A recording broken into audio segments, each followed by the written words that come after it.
Hello, my name is Mr. Allen, and as well as being the Assistant Head of Sixth Form at Aspire Sixth, I have a responsibility to assist students in securing something post Sixth Form in terms of, for the majority, universities, but also apprenticeships as well.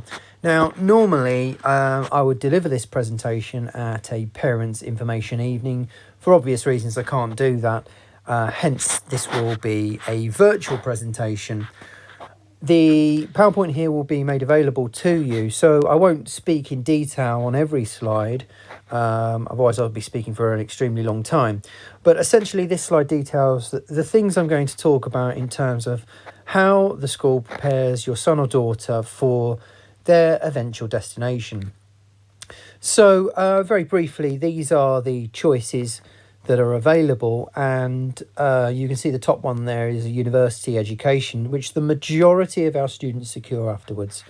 At the bottom there, you can see a link to alternatives to university, which is well worth exploring if your son and daughter wants to consider something other than university.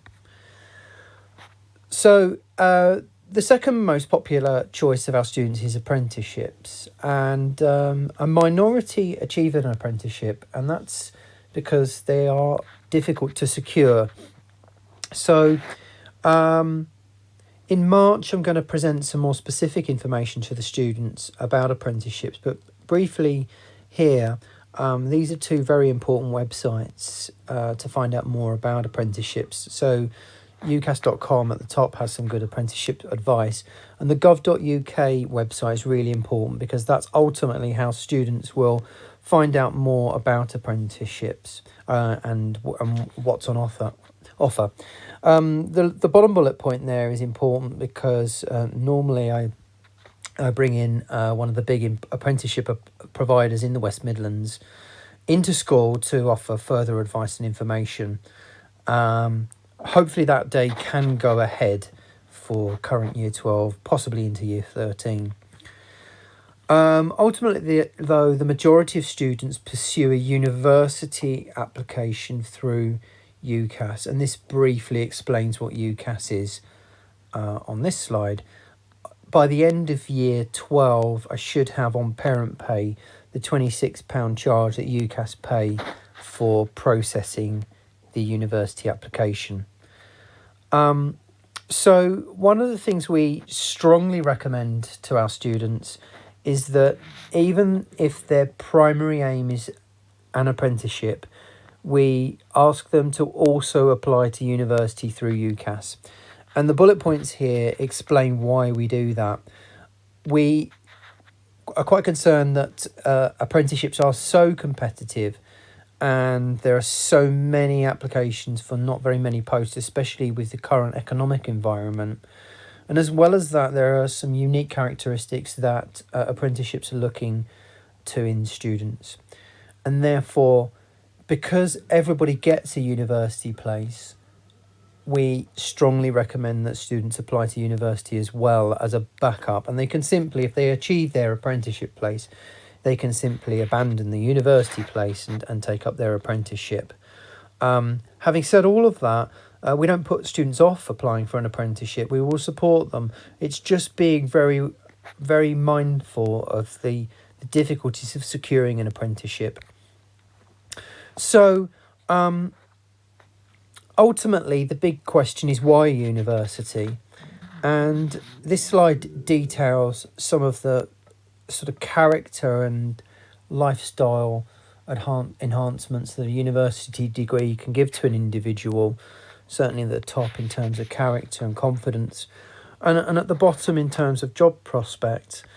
Now, as a good historian, I've found out these facts and footnoted them below from where I got my evidence in terms of the monetary value of a university degree. And one important thing to say here is that I'm looking on average what a university degree would get a student, and certainly a successful place achieved at a top university in the country would be more likely to achieve that with a good academic degree. That's really important to say, because we all hear anecdotally about the student who doesn't achieve a graduate standard job after a university place.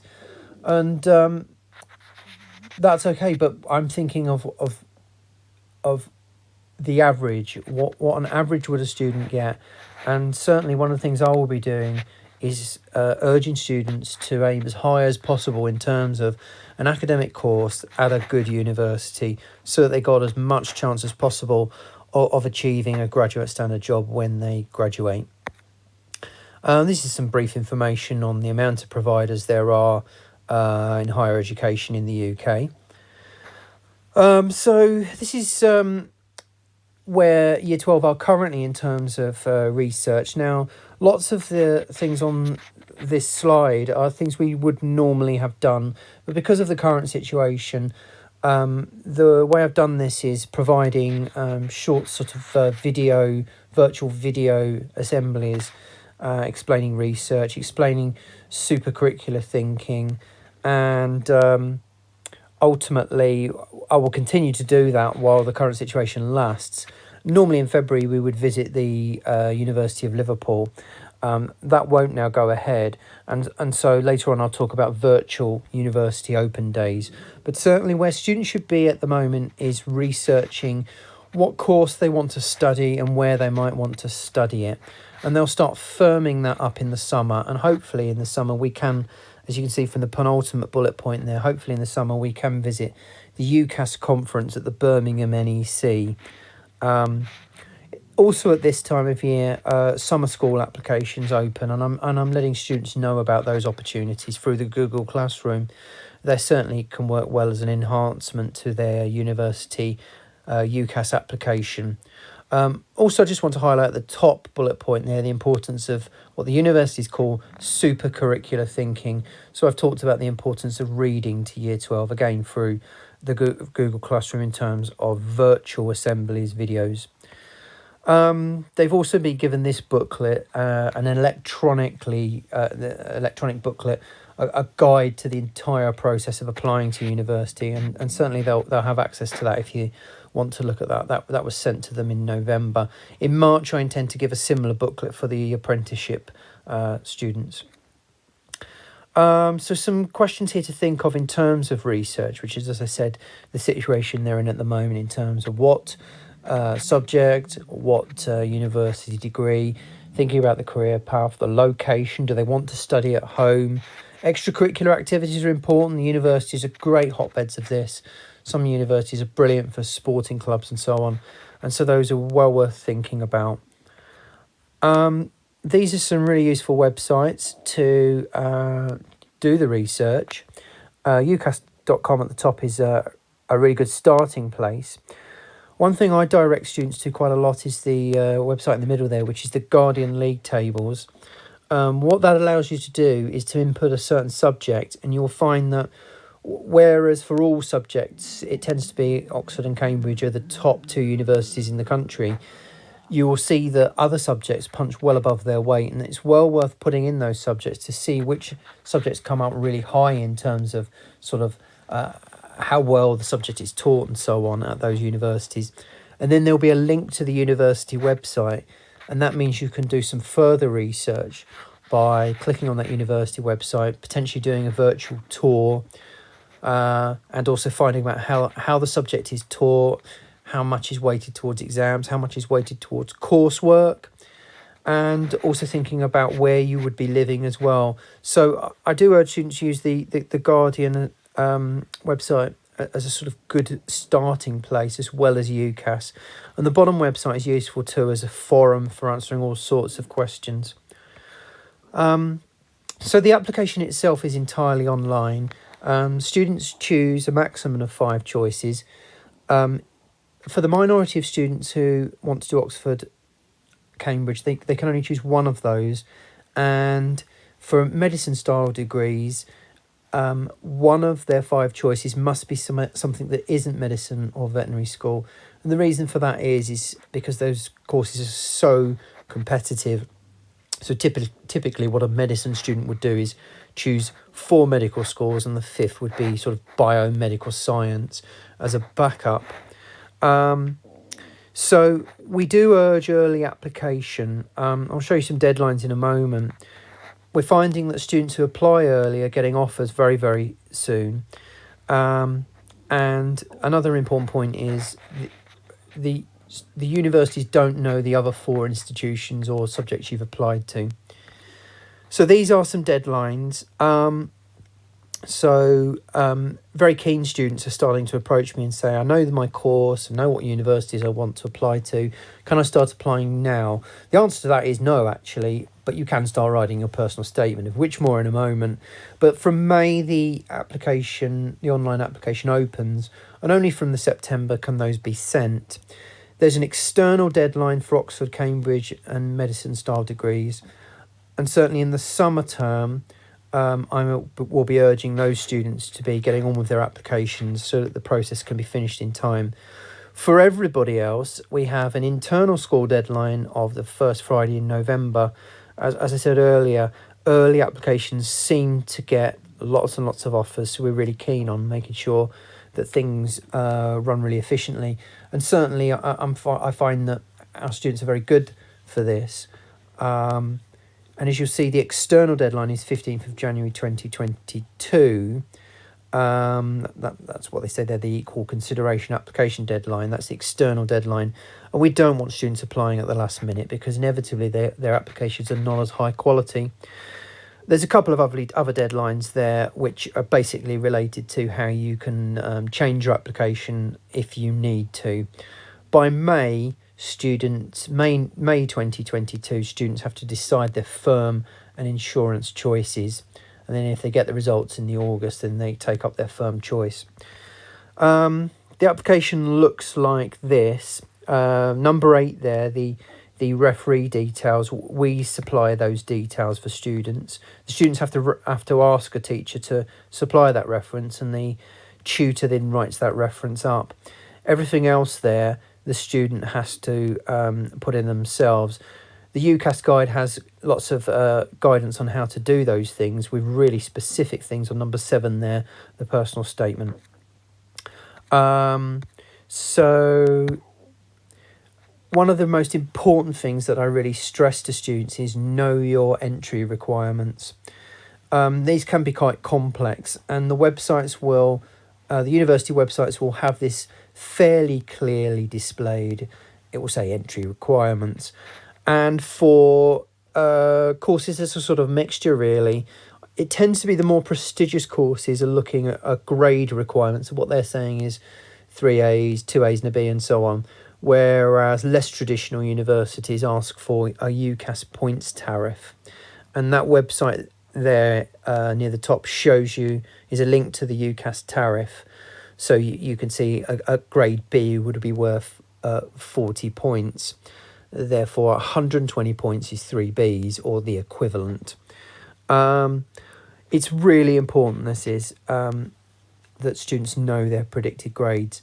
I often have students sometimes have students who apply to universities without really being certain whether they're going to achieve the entry requirements. And I think it's important that students are aspirational and have one of their 5 choices being a more aspirational choice that's slightly above their predicted grades. But for the most part, they should make sure that their predicted grades for their A-levels matches up with what the entry requirements are. And that's why from now on, in any school report your son or daughter will have a UCAS predicted grade to aid their university research. And we actually encourage our sixth formers to ask their teachers what they could be doing academically to get this grade raised in their next report. So that's really, really important. I can't stress how important this is. And I think as well it's really useful because not only does it give students something to aim for their university application, but I think it helps their school performance because if they speak to their teachers about how they can improve, then that helps get better A-levels in the long run anyway. The personal statement is really very important. These are exhaustively checked by tutors and then finally by myself, although I will read any personal statement during the process as well as at the end. The UCAS guide that I mentioned earlier on has detailed information about how to write this, as well as extracts. And what's useful here is that personal statement can be adapted for the apprenticeship application in the spring of year 13. Anecdotally, we hear universities say, "Oh, we don't look at personal statements." Well, why take the risk? My view is the universities generally have 3 entry requirements, which is predicted grades, reference, and personal statement, and they equally consider those things. A minority of universities also have admissions tests. That tends to be Oxford and Cambridge, and medicine degrees, and interviews as well. Teaching typically will have an interview, as well as nursing degrees and so on. The reference is also really important. In the summer, I'm going to be asking your son and daughter to choose a subject teacher to ask to provide a reference, which they will then send to their tutor, who will write that reference up, and that reference will then be added by myself to the UCAS application. And again, that reference can be adapted for the apprenticeship application. So that's a really crucial part of the mix in terms of the application as well.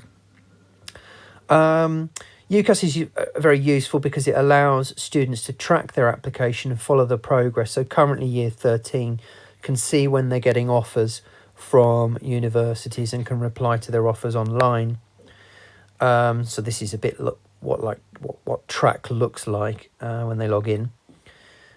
And ultimately, just to reiterate, on the left here, the universities review basically personal statement, reference, and qualifications.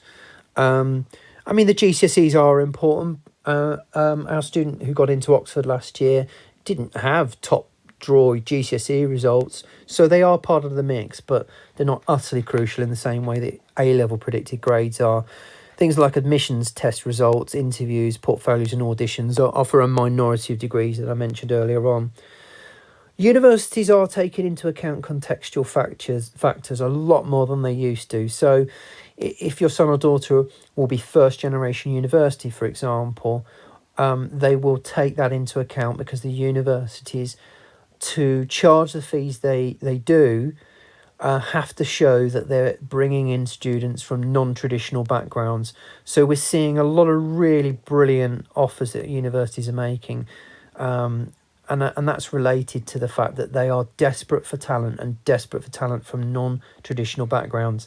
So typically the universities will make offers, in the bottom right here, an unconditional offer. They're becoming rarer now. There used to be very many of these. These basically meant the application is so strong that the student can get literally any A-level grades, and they will still get into the university. They're very unpopular, really, because sometimes, on rare occasions, the student tends to stop working for their A-levels. Mostly, the vast majority will get a conditional offer, which means you have an offer based upon getting the entry requirements, and a very small minority gets an unsuccessful. This tends to be when students are applying to universities where their predicted grades just don't match up, and it's my job to check this, really. And often I will return to the student and say, look, you've picked, let's say, Leeds University, which requires 2 A's and a B, and you're predicting 3 C's. Do you want to have another think about that? And so for our students, that's a very rare sort of outcome, the unsuccessful outcome. So what the student then does is they reply, and they've got till May 2022, so they can still do research after they get their offers, where they sort of investigate further about which is going to be their firm choice and which is their insurance choice. So of those 5, let's assume they get all 5 offers, and many students do. They will choose a firm choice, usually the one with a higher grade requirements, and then an insurance choice, just in case they don't meet those grades. So any other offer is automatically declined. So just to give you a hint about the process at the moment, these are some of the amazing offers that we've had so far, and this is just a selection, really. So you can see the top offer there. I mean, 3 C's is astonishing, and that's partly because she's an absolutely brilliant mathematician. 3 C's at Birmingham is I've never heard of that before. The Bristol offer there is also another very, very good offer. But you can see the mixture of subjects that our students are applying to. These are further options based upon how you get into university. Many of you in the middle will have heard of clearing, which is where if a student doesn't receive an offer, rare cases, any university places left over can be opened up to students in the summer when they receive their results. Adjustment is also a really good opportunity at the bottom there. If your son or daughter does much better than expected, they can actually see if there are any university places available from more prestigious universities. I ought to mention as well at this point that if your son or daughter really doesn't think they're ready for university and does not think they're academically equipped for university, a really brilliant way of getting into university for those sorts of students is a foundation degree. Now, it does mean they spend an extra year studying, so the first year will be sort of preparing themselves for university, and they'll be doing 4 instead of 3 years. It is a really brilliant way of getting in, and also the predicted grades for those type of degrees, foundation degrees, are much, much lower. So you can get into really good, prestigious universities on a really low points or grades entry requirement. So they're a brilliant way in, I think. So just a reminder about what students should be doing now. Researching is really important. Going on the websites, looking at those websites that I highlighted earlier on. Supercurricular activities, many of you have heard of extracurricular activities. By supercurricular, we mean doing activities that build upon what your son or daughter is already doing in A-levels. Typically, that means reading to make your son or daughter stand out. Work experience for competitive degrees like medicine are really important, as well as apprenticeships. For very obvious reasons, work experience is difficult to secure at this point in time. So I've been putting on the Google Classroom opportunities to secure work experience that you can still do, but from home. I suppose the most important thing really is that bottom bullet point, which is continuing to put a focus on this year's A-level studies so that you can get the very best predicted grades from your teachers. Just a reminder that on the school website, here are the reading lists, which students are welcome to click on at any time. The teachers should be making their students aware of these reading lists anyway. They're vital for improving personal statements, but also just achieving brilliant A-level grades. So just a reiteration of the apprenticeship process, which we typically look at later on because the process happens later on. In March, as I said, I'm going to publish more apprenticeship information for Year 12. And what we tend to do is get students writing template apprenticeship applications in the autumn of Year 13. There's some information here about how you can support your son or daughter, and UCAS.com has got a parents' website. Certainly, I will be doing the virtual open days together so that you can give your perspective about what you've seen. When hopefully the university's open for open days, if they do, visit with them. And I suppose read everything that's sent to them and talk to them about the decisions they're making. I'm going to finish here with saying that, as I mentioned at the beginning, this normally would have been a lengthier parents' information evening with the opportunity to ask me questions afterwards. So with that in mind, I've put my email address on this slide. And if you have any questions at all about what I've said here, anything specific, I might not know the answer straight away, but I can research it and find out for you. Do email me and I will get back to you with an answer. So thank you very much for listening, and I look forward to supporting your son or daughter in whatever application they make after they finish their time at Aspire 6th. Thank you very much.